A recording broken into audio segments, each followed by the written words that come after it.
Some viewers may find the following video disturbing. Viewer discretion is advised. Anyway, so before we start talking about the season finale of The Boys, I am Amber. I'm the Burr at Ember Productions. I am Maxwell. I'm the M. And that is our special guest who has been on this season-long journey of boysitude and gasming with us. Mr. Robert Adams. How are you? I am the Robert that has no part in the word Ember at all whatsoever, but yet I'm still here. You totally have Burr in your name, fool. I do have an in there. Okay, so I claim the I am the at least of this that we're doing. Wow, we're already here in this episode. We're doing great. So guys, listen. Episode 8. The season finale of season 3, the instant white hot wild. And boy, was it my high school nickname. No one called you that. No, they didn't. But thank you for adding to that. Seems more putting me in my place. Seems more like it would have been an appropriate nickname for your brother. Anyways, moving on. So. From the guy, remember last episode where, let's see what, Huey was not told about the fact that he could die after the next cartridge of V that he took? Well, Butcher, when Huey's about to shoot up, tosses him in a gas station bathroom and locks the door. We've all been there before. It happens. Hardcore dadding. I mean, that was the first moment of the finale where I was like, oh, cool, my edible's kicking in right now. That's perfect. That's exactly how the finale felt like. It felt like a fever dream deluxe. Like, I was like, I want to say before we dive further into spoilers, I personally thought this finale was absolutely fantastic. It was amazing. It was an incredible nonstop escalation of tension. And what I personally love so much about it is every exchange between characters was just rife with dramatic tension. And I think it's a great finale because everything that had been building, all of the different pawns that were in place on the chessboard that is season 3 of The Boys, made their way to one location. And although there is still some lingering storylines, everything was dealt with in a way that gave it enough attention, enough answers, and enough resolution so that there's clearly still more to go in the story of The Boys. But I would maybe argue that season 3 of The Boys is the most complete in terms of storytelling and narrative drive. I found myself breathless in this episode, not because of the action or the violence, but because of the character interactions. Well, we're going to dive into them, but there are so many scenes where I'm like, oh my God, this writing is so good. The performers are giving the best performances they've ever given. Sarah Boyd is just directing the hell out of this. It was just fantastic. And even the stunt work was absolute magic. Yeah, it was like, from top to bottom.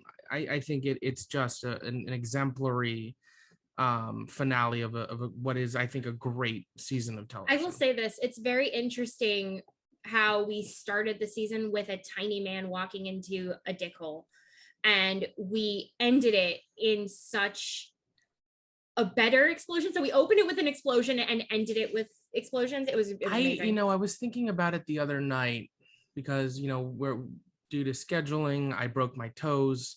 We're filming this a week after the episode aired. And so I've had a lot of time to think about this. And I really think if you sum it up, the dick hole that we all got to walk through in this season is the friends we made along the way. The real bad place was the friends we made along the way. Ladies and gentlemen, I hate this man so The much. dick hole is what The fact that you brings had us to all set together. that up. Why are you like this? There was so much setup for that, and I cannot wait. We are all surrounded by the giant proverbial dick hole. May the dick What hole is us all. Earth if not a giant proverbial dick hole? I think of way better euphemisms. waiting for a tiny man to sneeze. Anyway, the boys. Y'all weren't thinking that a boys review was going to get existential on you, did ya? Yeah. Anyways, here we are. Thanks for joining I have us. no idea where to go. Great season of television. We'll be back for season 4. Oh wait, we're still going. Oh yeah. So the big moment that we did not really see coming was Homelander. Well, actually, no. Black Noir marches into Vought. He's gonna go see Soldier Boy. He's gonna, do the thing. And the animated hallucinations are cheering him on, like, you can do it. You can kill him. He's got his cartoon beaver next to him, like, you can do it. Right? And Homelander comes up. They have a really seemingly nice conversation. Then he turns to him and says, "Why?" And we're like, oh fuck. like the moment that anytime Anthony Starr seriously says the word, like anything like why or a question with narrowed eyes, you're just like, I feel like I am beating the dead horse here, but Anthony Starr is so goddamn fucking good and just keeps getting better. And I feel so strongly that, so the Emmy nominations just came out and some people were like, what happened to The Boys? This started airing after the eligibility period. It's generally speaking, July to June is the window. This started in June, but anyways, it was not eligible, or maybe it's June to June. It was not eligible for this year's Emmy. So next year, Anthony Starr better get a Best Supporting Actor in a Drama Series nomination. Y'all better remember this show. That's the key point. Remember this whole Amazon season. I think will do a good job with the campaigning and whatnot. There's so much footage of this man. They'll send the reminder out to the committee that votes. They'll send that reminder within like a day or two because they have Prime shipping. Or they'll just send Anthony Starr to their houses to look at them within like a day or two because they have Prime shipping and kill them. Yeah. That's terrifying. Please stop. Oh, I will. Okay, thanks. Anyways, I was like, so back to Black Noir just marching in with his cartoon brain buddies. His cartoon beaver. Yeah,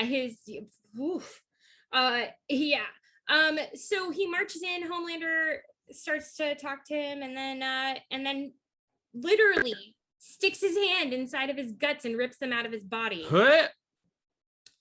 It was by far one of the most gruesome things I think we've seen. And we've seen some pretty gruesome freaking things on The Boys. What made it gruesome was the sound design. Oh, yeah.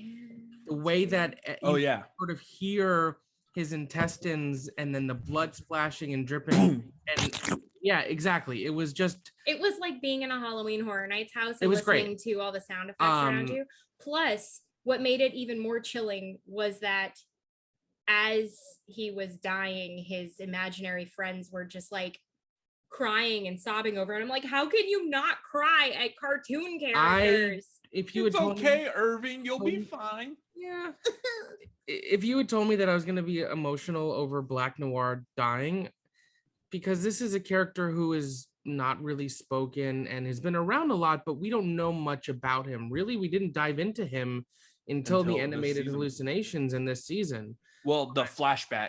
The flashback where he's like, I could be Eddie Murphy or whatever. This season, we finally started to get to know him a little bit more. And I think the ending of this character is really effective. And I was holding back some emotion because I was like, this crying beaver is gonna get me. Now, so here's the thing though, thinking back at how like they really, again, like what you were saying, we don't know anything. We haven't had like any character development or personality over the past couple of seasons. We got it this season.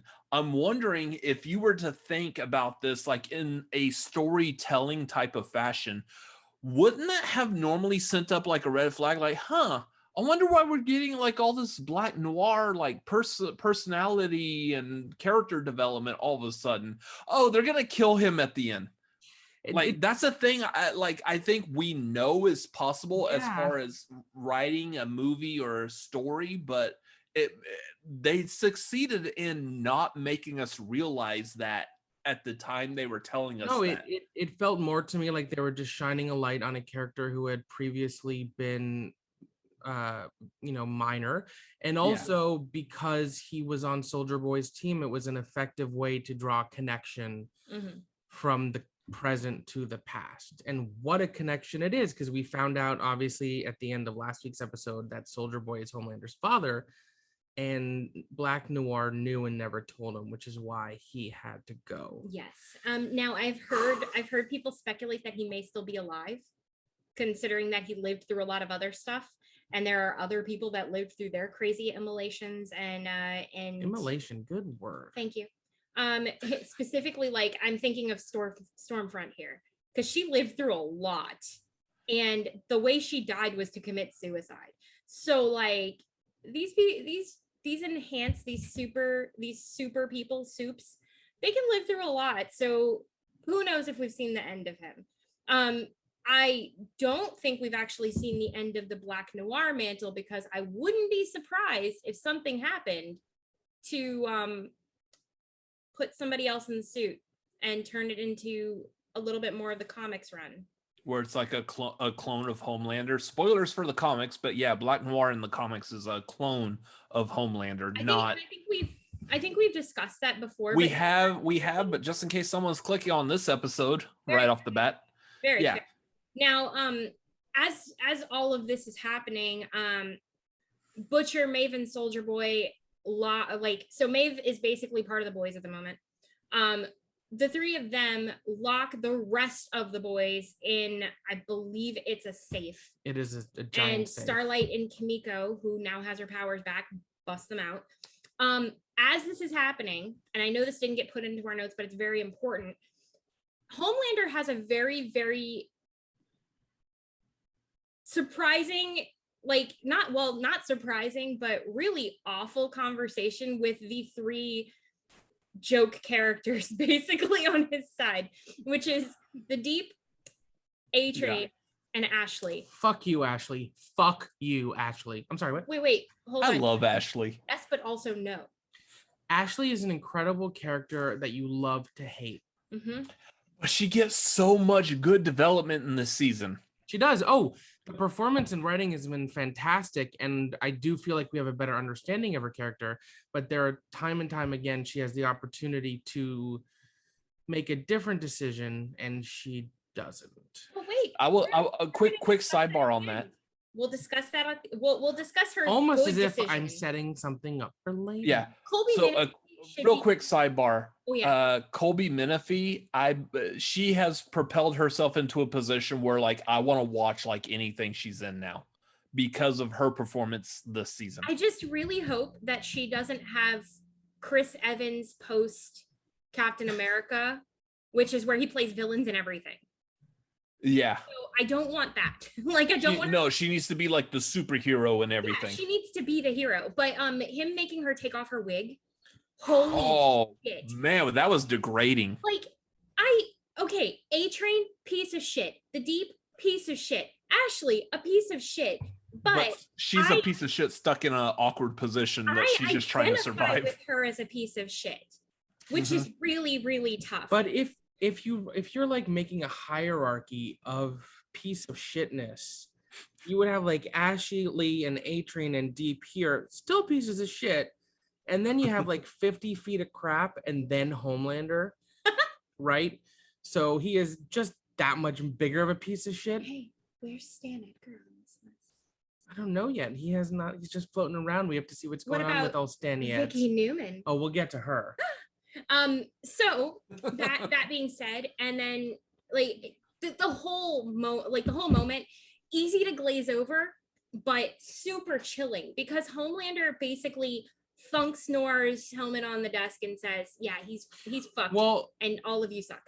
we've talked in a previous recap about how we felt that Homelander was increasingly losing control. Yes. And I would argue that in this finale, We he saw it. regains his control Or, by no, yeah. realizing that he can just go all in on being a villain. Basically, he may not think he's a villain, but all of his worst tendencies, the way he shames people, the way he treats people, talks down to them, he's just going for it and not censoring himself at all, as I think a means of regaining his control after he has just hit, roadblock after roadblock. And now, empowered with this new information that Soldier Boy is his father, they've spoken. Homelander doesn't yet know how their first meeting is going to go. He's like, you know what? I'm done playing nice. What nice was for Homelander, which was still being a piece of shit. And speaking of his first meeting with his father, he's super nervous. He's super freaked out. He also has Ryan, doesn't he? By this Yeah, point? at the beginning of the episode, Yeah. he did sort of just go and be like, "You're coming with me, He Ryan." ganks Ryan. So, Soldier Boy and Homelander meet face to face again, and instead of coming to blows, Homelander tries to sway him by dangling Ryan in front of his face and saying he could have the family he's always wanted. And Soldier Boy literally comes sideways at him. This You take this. This- Go. This motherfucker right here. this That's basically how it went. I've been a fan of Jensen Ackles since he appeared on season 4 of Smallville. Right, I've always thought he was destined Ooh, to be there's a stretch right there. a superstar, and I think we mentioned prior, he was in the running to be MCU's Captain America. This speech that he gives to his son is, I would say, maybe the best acting of Jensen's career, and is as chilling and horrifying as anything Anthony Starr has done as Homelander, because he is just embarrassing him with shame and disappointment. He says, some weak sniveling pussy. Not some weak, sniveling pussy. Starved for attention, which is really a perfect way to describe Homelander. Homelander just finally found out he has a father, and this is how it's going. Yep. So after, literally all hell breaks loose. So everybody gets out of the safe. They're on their way to Vought. Butcher is fighting Soldier Boy because Soldier Boy tries to take out Homelander and Ryan. Maeve goes after a Homelander and fucking wallops on this guy. And fucking Homelander gouges her eye out. Yeah. Full on the mountains her eye. I think I turned and said during the episode, "Oh, look, Maeve has gone full Thor. She lost an eye." And I don't think she's gonna get one back from a talking raccoon. But Nope. Who shoved a mechanical eyeball up his butt? Yes. not so glad we remembered not that. even one of the 10 weirdest things Rocket Raccoon has ever done in his life. Not at all. Meanwhile, I want that arm. Anyway. all of our characters have converged at Vought Tower, which is the perfect setting for a finale. It's like, for this episode, Vought Tower is Nakatomi Plaza. All of our characters are there. Nothing else matters. And there's just all of this crossfighting. Yeah. And So something to point out real quick on this. Yeah. At the very beginning of this season, remember the season opened with that clip from the movie with Yes. Charlize Theron as Stormfront. We saw Vought Tower was in ruins, and there was a statue of Soldier Boy out front that was toppled over. Let's progress with this current episode. They were telling us what was going to happen in the finale if you paid enough attention. yes. Yeah. Also, so everybody's walloping on Homelander, and Ryan goes out of saves Homelander because And Butcher's fighting Soldier Boy because Soldier Boy is trying to go after Ryan. yeah, It's just it's all over the place, especially considering where they were. So it's a mess. Huey, who has finally gotten over himself enough to, obviously, he's no longer using Compound V, or Temp V, he's no longer spazzing out, and he finally sees the worth that Annie has. And so he literally turns up the fucking lights and literally turns her into Starlight. She blasts Soldier Boy pretty hard, and it's great. So one thing we sort of missed is there was this very special nerve gas that Frenchie felt was the only thing that can be used to knock out Soldier Boy, and they lose it because Maeve throws it out the window. She did indeed do that. So Frenchie thinks that there's enough materials to be able to recreate it. Where? The laboratories at Vought Tower, which very conveniently explains why the rest of the boys need to go to Vought Tower. And my apologies, because I'm just kind of flying through and picking pieces that I really like from this. But there's this moment before the rest of the boys go to Vought Tower where Mother's Milk has maybe my favorite line in the episode. Leave it to Laz Alonso to give these deadpan deliveries. He goes, "The most important shit of my life, and I'm counting on a coked out Eurotrash. Shit's baffling." Yep. And when you put it like that, it's like, well, the fate of the world is in the hands. So I brought this up because I remember thinking also, it can be difficult not to compare superhero media to other superhero media. So they sort of get this new nerve gas to Soldier Boy, but there's sort of a Star-Lord and Thanos moment where someone else's anger gets in the way of him being knocked out, and Soldier Boy is basically out of control until Huey lights up Starlight. And this is that's the thing with this show, is like it's so all over the place. Typically in most superhero media, you have the good versus the bad. Here, who fucking knows at this point? Like, we think Homelander's may be bad, but I mean, I don't know. Fuck it. Right. It's all kinds of weird and bonkers and all over the place. I mean, there's so many interwoven storylines. In other superhero media, they always tell you who's a bad guy or who's not. Yeah. Unless they're trying to keep you from figuring out that said good guy is a bad guy.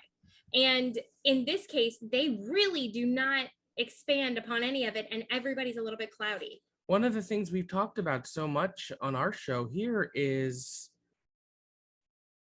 does the end justify the means?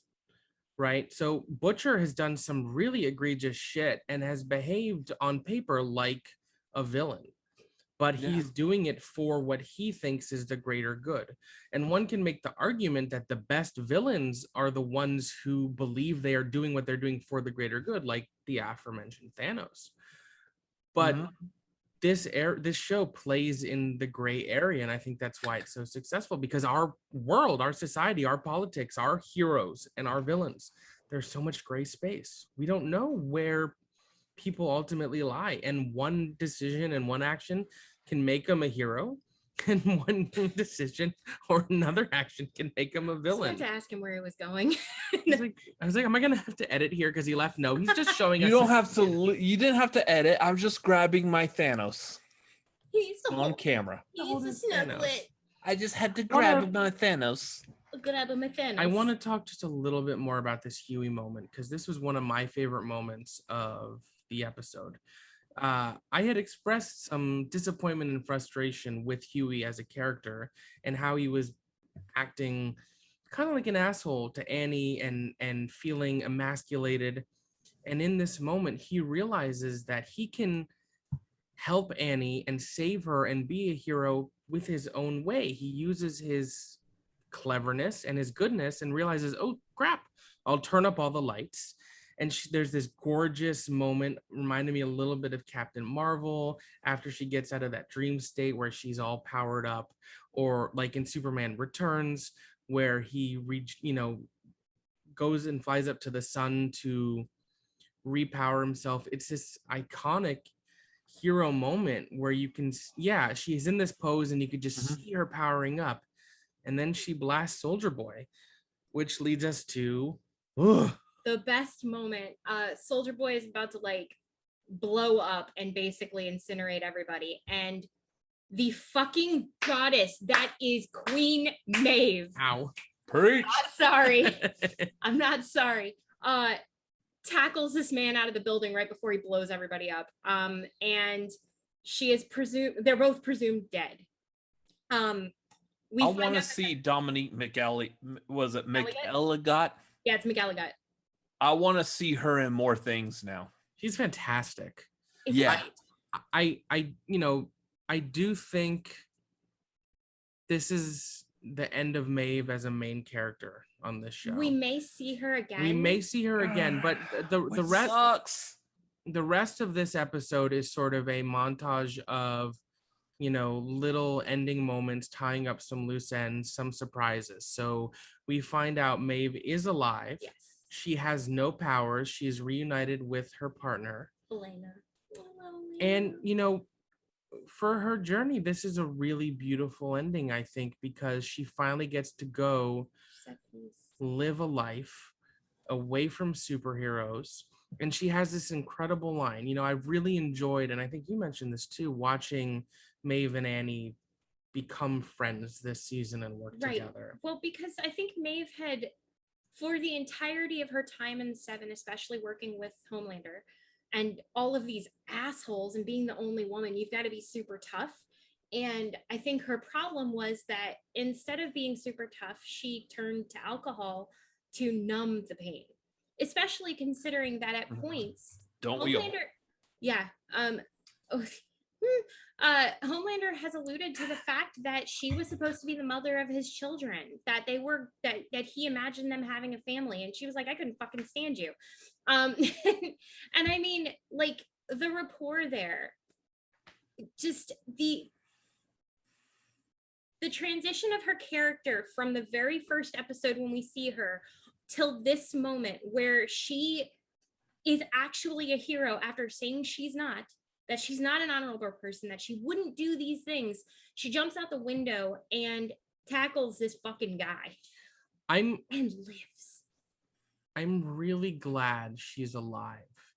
I'm going to bring up Stranger Things just for a brief second. Not any spoilers necessarily, but the Duffer Brothers who created that show were interviewed after the finale, and I'm paraphrasing here to keep things really non-spoilery for that show.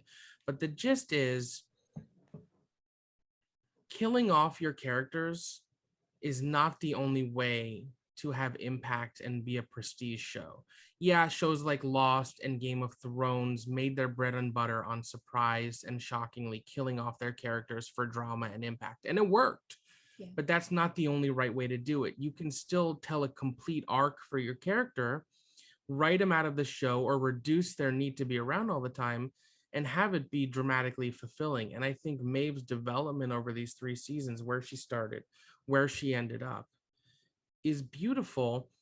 And I would argue better than having killed her off, because then it would have just been another example of one of the few powerful women characters on a show and a queer character. It would have been the bury your gay trope. It would have been fridging. It would have been all these things. And I think the writers found their way around it. I've seen some people have their issues with it, and I'm open, of course, to other thoughts, but that was my feeling on it. And she has this line to Annie that really sums it up. She goes, I could fly. I could jump. She goes, I could jump. You can fly. Mm-hmm. And she basically concedes herself as a hero to Annie. Annie is basically like, no, you can't go. When Maeve walked around the corner in that apartment, I was just like, I squeaked as loud as I possibly could with like a gasp. I was just like, yes, this makes me so happy. I was so devastated.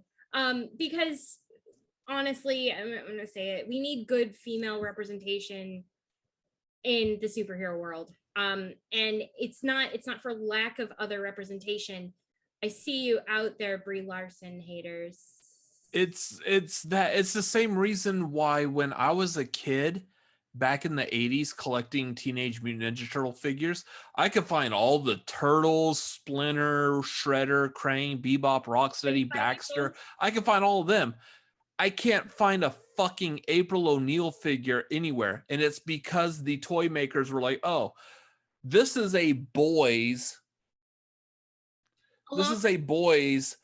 genre. Same line. This doesn't appeal to women, so therefore we're not gonna make. Of the show. Oh, along the same line, a certain large company with a movie about a magical girl with a gift or with a family full of gifts. I don't know. They didn't market a doll for the buff sister, but they definitely marketed one for the pretty one with the straight hair.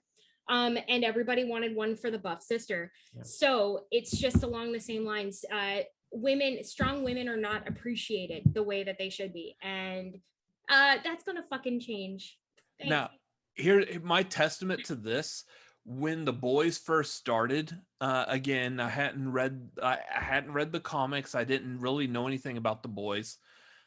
The show started, and I'm trying to figure out like who the characters are. We get introduced to Queen Maeve and her personality, the way that her character is. I was like, oh, okay, so she's there.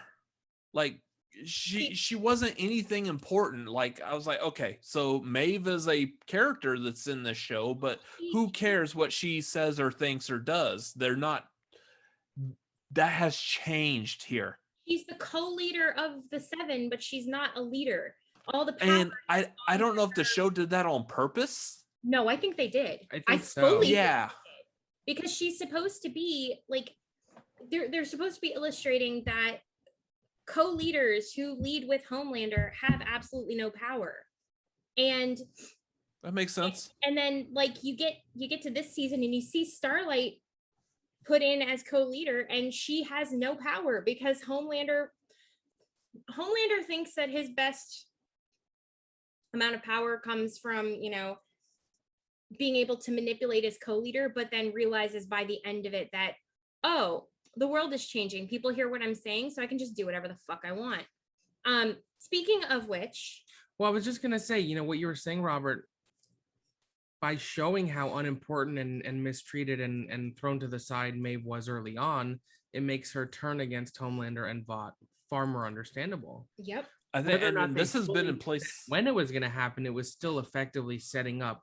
I think Maeve's character development and growth throughout these 3 seasons has been great. And we may see her Yeah. again, we may not.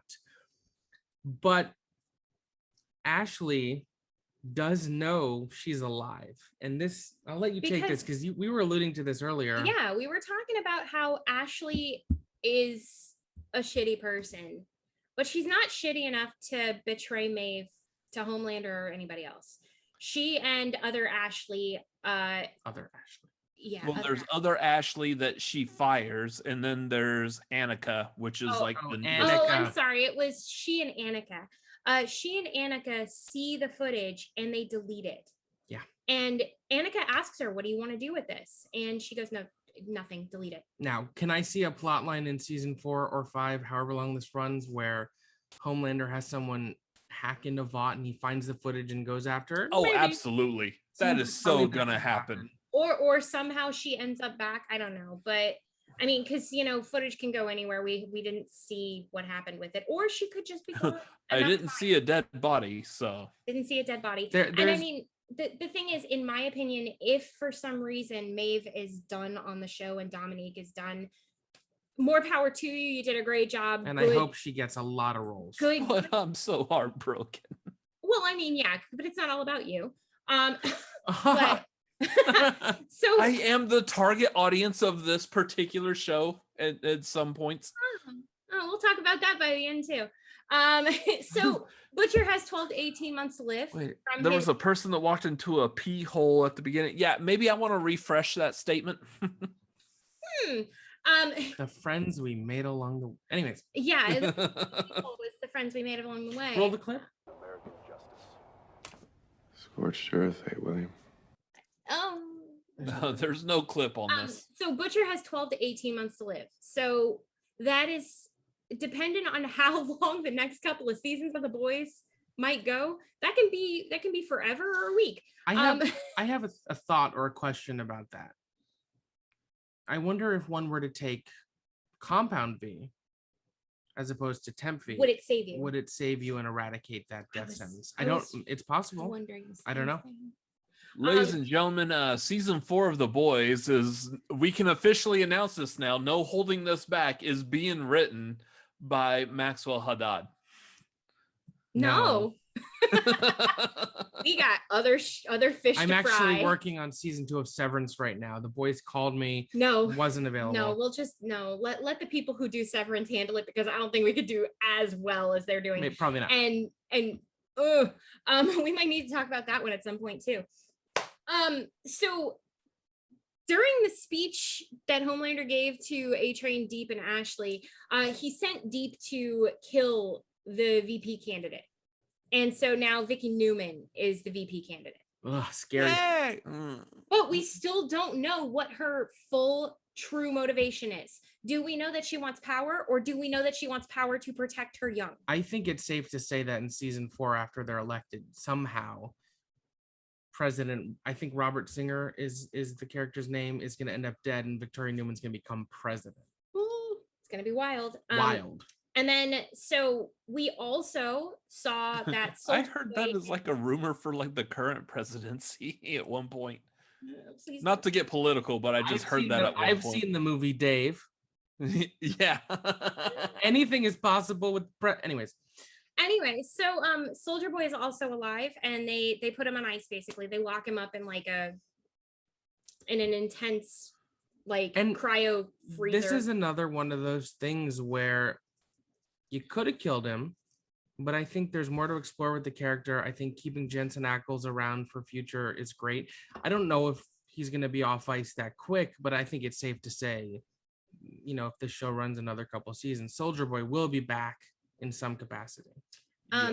Yeah, and honestly, the last scene of the episode of the season is, in my opinion, the most important scene, because all season we have been talking to you guys about the fact that this show is so on the nose, and they know it. They understand exactly what they're doing. They understand what they're putting out there, and they understand who they're mocking. In the last scene, Homelander flies down to a crowd of both pro Starlight, what are they, Team Starlight and Team Homelander protesters out in front of Vought, and brings Ryan and introduces Ryan to the world. Some guy literally throws something at Ryan. I think the guy may even scream like fascist or something like that. Yeah, and Homelander literally laser eyes the guy straight through the head. And there's silence. There's silence until fucking Todd screams. Fucking Todd. Dude, honestly, if you're someone named Todd who liked a certain president before the current president, don't change your name. Don't leave home. Here's the thing. I would argue that Todd and people like Todd are the true villain of this show. Mm-hmm. Because if we look at the political allegory and satire, which, I mean, this is so clearly inspired by Trump's "I could shoot someone on Fifth Avenue and get away with it" quote that was played millions and millions of times over. Donald Trump is trash. Sure. Was only able to achieve what he did, was only empowered, was only voted in, was only given his platform because of Todd's. Yep. And we are seeing here where Todd, who is Mother Milk's daughter's stepfather, who we have been wary of and we have talked about, and we all knew that there was going to be some moment where he does, and this. Oh no, moments had been stacking up, but this one was the one. Mm-hmm. It's just another example of how effectively this season was structured, how it was all laid out leading to this. I think we're going to see more from Todd in season 4. I think he's going to be even worse. But this way to end this season is chilling, because again, Homelander has regained his control by realizing that he can do whatever he wants and act without control. And people will still love him for it. Enough people. There are going to be haters.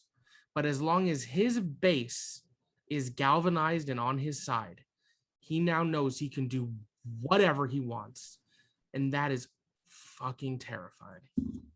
So if you're like us, the finale was awesome and also left you like, they did that. I felt like my heart skipped a beat or something. I was like, Yeah, I feel like the finale to the second season was all about shock. The finale to this season was all about story. With, Well, I of course, mean, you have to end with some kind of Yeah. Homelander shot, just like the end of the last season. I think the last shot of that one was him like on the top of a building masturbating, which that was weird, but whatever. well, I mean, but he likes voyeurism. He's weird like that. Big And fan of public masturbation. yeah, big fan of public anything, like a weirdo. He's big, a sniveling, weak pussy starved for attention. who also likes milk a lot. Ugh. Yes. Makes me never, not that I do, but Yeah, I I don't either. trust anyone that drinks milk anymore. No. No. Put in your cereal and your coffee, amazing. Ice cream, great. Ugh. No straight milk unless it's like got. What about gay milk? It's like, is there gay milk? Like, I think that's oat milk. But yeah, so I mean, if you're not, some kind of nut milk. if you're not a person who's Good night, folks. No, I have things. If you're not a person who understands why the episode, why the season, why the whole series has gone to where it is, if you think that Homelander was a good guy this entire season, then this is probably not the review for you, Or the show for you, honestly. or any of it. Like there are so many things you probably shouldn't be doing. Homelander was the bad guy this whole time? Really? What? Oh my god. I So, love the like, news reports about the people that were responding that way. and I mean, it's not one of those things. Like I understand that there are a lot of people that held their nose and voted or did this, did that. I'm from a very conservative place. I have a lot of conservative friends and family, but there's a big difference between Florida or Texas? Louisiana. There's a lot more to say about a person who holds their nose to vote for something than there is for a person who cheers when somebody openly gets murdered. And we know that there are a lot of people out there. So if that's you, bye. See you later. Yeah. Please leave. Because we don't want. You just made people have to come to grips with like feelings that they had, and like, am I the type of person that would be okay with seeing a public execution like this? I mean, the thing is, it's a completely different situation watching it on TV when it's fake. Yeah, oh, I'm absolutely. not entirely against making like Death Race a real. No, I'm totally kidding. What are you doing? Anyway, 500 points if you hit the person on the bicycle, an extra 200 points if you can grab the bicycle. I can grab the bicycle. Wait, are we I looking at that bet. suddenly? Like, what's that? So, Robert, what are your final thoughts on this episode and the season as a whole?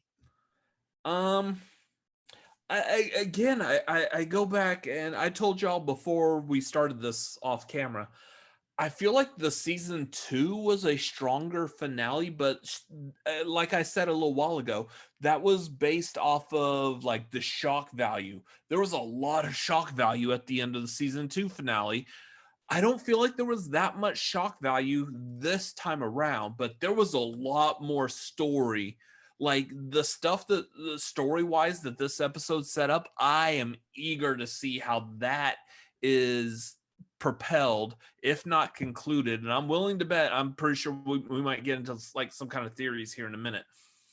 I'm almost willing to bet that they may announce the 4th season as the last season. Wouldn't be surprised. I see Or a spin-off. Well, there is going to be there's a couple of spin-offs. which I was going to mention. Well, we had heard there's the animated show Diabolic, which I need to watch. Me too. But they, I don't know, a while ago they mentioned that there's going to be a college-based Hunger Games-esque spinoff, which we Generation now know V is officially going to be called Generation V, which I'm really excited for. But I think this is going to go 5 or 6 seasons. I don't think 4th is going to be the last. I might be wrong. This to me feels, especially with 8 episodes, I think 5 or 6. I'm just curious, and we've talked about this before this season. How much longer can we keep making Homelander go crazier and crazier before look, it's time. You have to kill this character off. Full Donald Trump route and have him his son and make his son famous. So honestly, the way that it's going, I think we have another 2 to 3 seasons in it. I am at the point now Shit, I where think he's dead by the end of the next season. I fully He said that this trust season. Eric Kripke and his team of writers to do this right. They have earned They did the my thing goodwill. they did the thing neither of us thought they could do, which was keep Homelander alive and put Soldier Boy on ice and make it satisfying where I'm not Yeah. rolling my eyes at, oh, what a contrivance. No, it worked Well, because it focused, as I was saying earlier, on the character and dramatic tension. It wasn't at the end of the day about the fighting, which was great. It was about the relationships and the dichotomies and how that all fractured. and something else that I need to point out is that you see that Ryan has a pull over Homelander and can make him do the right thing. Mm-hmm. Because Homelander turned around and walked away from everybody in the boys for Ryan. So I'm wondering what's going to happen, because I don't think Soldier Boy is the one that can stop Homelander. I think it's Ryan. Oh. And because I mean, It's if a you good think theory. about it, he's built in Homelander's basic image, but this kid's gonna grow up, and I think he's gonna understand the difference between the love that Butcher showed him for that short period of time and the kindness And that his he mom. showed him and his mom, and he's gonna see the difference, and he's gonna see the real side of Homelander, because Homelander has this thing where he loves on his pets till he's tired of them. Yeah. And Ryan's his new pet. He did the same thing with Stormfront. He does the same thing with everything. He like everything. So part of me almost feels like if his meeting with Soldier Boy had gone a different way, that he might have even more quickly started to ignore Ryan. yeah. Here's the other thing to point out when talking about specifically Ryan. The last time we saw Ryan like attempting to fly was when Homelander was pushing him off the roof and he just flat out fell. At the end of this episode, we do see him not necessarily flying per se, but he is like hovering down to the ground. Yeah. Mhm. And it's just I know that there's going to be a lot of things that Homelander teaches him, but I do think that it's going to end up with Ryan being possibly the end of Homelander. That's fascinating. I like that actually. Yeah. It's honestly, it was my Miss Casey moment. That's where I am with that. I will say this too. You know, we mentioned, could Compound V be a cure for Butcher's death sentence? I hope so. On the flip side, the writers may have effectively built in a ticking clock for the series to come to an end. I think that's it also could true. very well, okay, so 12 to 18 months, that could be, 2 more seasons, through whatever it is, 3 more seasons, 1 more season, and Butcher succumbing is what ends the show. I don't know, it's possible. I also think, and based off that, there if it goes the way that I think it will, because there's this big thing with orphaned super kids and finding a family, and all these people regaining what they've lost. So I don't think Butcher is gonna live. Even if he might get saved by V, because but I think that that's going to be the big thing that really, like you said, ends it. But what if Huey and Starlight end up hanging out with Ryan after all this is over? Interesting.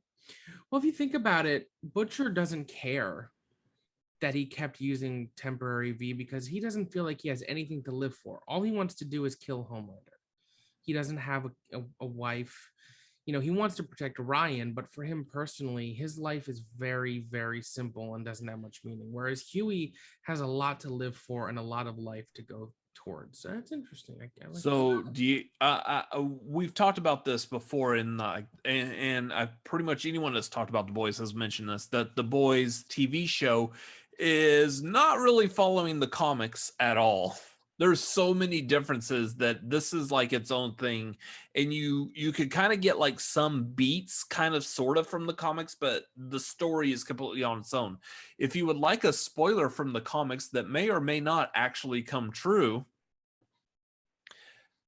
in the comics, the at the end of the primary run of the boys, Butcher is actually the final antagonist and gets killed by Huey. Hmm. This season is a good sign potentially of that. That could also be a thing. We're now setting up a really good dichotomy of Butcher versus Huey that is going to come to blows. I'm again, well, I don't now thinking about that, I don't think the next season is the final season. I think we're going to spend all next season slowly building up that tension, and the season finale of season 4 will be the start of the Butcher versus Huey. And all of season 5 will be Butcher as the main bad guy. Yeah, I mean, I can see that too. I also just really thought it was, I thought about this while we were talking about this. Huey and Starlight are a normal person and a powered and like a soup female. So are Frenchie and Kimiko. Yeah. And I never thought about it. Never The occurred backwards. because, well, not even that. Well, like, no, it's not backwards at all. Exactly the same, except Frenchie and Huey have a completely different skill set in many things, and honestly, so does Starlight and Kimiko. Yeah. However, I thought about it. Those would also be great, like semi-soup parents. But I think that Soldier Boy is a mulligan. I think a lot of people are going to lose their powers by the end of this too. I could see that. And I wouldn't be surprised if Homelander 2.0 Ryan gets his powers taken away, but lives. Thank you. It's gonna be very fun to see how Hire it all me, unfolds. Hire me to write. I'll write it for you. Safe to say we will be back doing recaps of season 4 and perhaps Generation B when that airs. Thank you all so much for joining us on this journey. If you watched all of our recaps and reviews, thank you. If you just tuned in for a few, amazing. Make sure to like the video, subscribe to the channel if you haven't. We have all sorts of fun stuff, movie reviews. We're working on some video essays, a lot of Broadway and theater stuff coming up. So just lots of fun stuff. We're just getting started over here at Ember Productions. You can find all of our social media handles down in the description. Robert, what do you got going on? And any final thoughts on this journey that has been recapping season 3 of Les Boys? No, I was just like, this has been a show up until this 3rd season. I've just been enjoying this like on my own. So it's been great to find people to talk about this show with. I feel like that's the first foray really into being able to critique or review something online on YouTube, is just find some like-minded people who enjoy what you enjoy, and that just brings out the ability to talk about it. So absolutely love doing this with y'all as well. Otherwise, you could find me talking about movies with my brother, who also likes movies, over on youtube.com/cinefanatics. I believe we are the Cinefanatics. So that's where you can find us at. I believe that's who we are, unless I'm having an existential crisis, which who knows? What is today? Thursday? I don't know. Anyways, you can follow us at Cinefanatics MLP on Twitter and Instagram. You can follow me personally at Robert Adams MLP on Twitter, Instagram, and Letterboxd. Unless, again, I'm having said existential crisis, then who knows where I'm at. So Robert gets to be Vanessa, right? Yes. Okay, good. Thank you so much for the kind words. It was a real pleasure to have you as well. And I think you are a great counterpart because we approach it from slightly different angles and have different things we like and dislike about the show. Yeah. So as you said, like-minded people who love the same thing, but it's always fun to also bring a slightly different perspective. And guys, don't think for a second that we're not going to do more collabs with great people like the Cinefanatics, because we love Robert, we love Chris, we love getting to do fun things with them, like go to Disneyland and cause general havoc. We may see them in New York soon. You never know. But you know, as Maxwell said, do all the things, like, subscribe, share the tweet, because you know there will be one. Let people know about us. Tell them what we're doing. But you know, we like to talk to you. All right. So, is that a wrap? I think that's a wrap. I think that's a wrap. Is that a wrap, Robert? I think that's a wrap. I love it. That's a wrap. I think that's a wrap. All That's a right, well, wrap. guys, thank you so much for tuning in. We cannot wait to see you for possibly Diabolical the next season, any spin-offs, and check out our content later, okay? Peace. That's a wrap. That's a wrap. It's a wrap.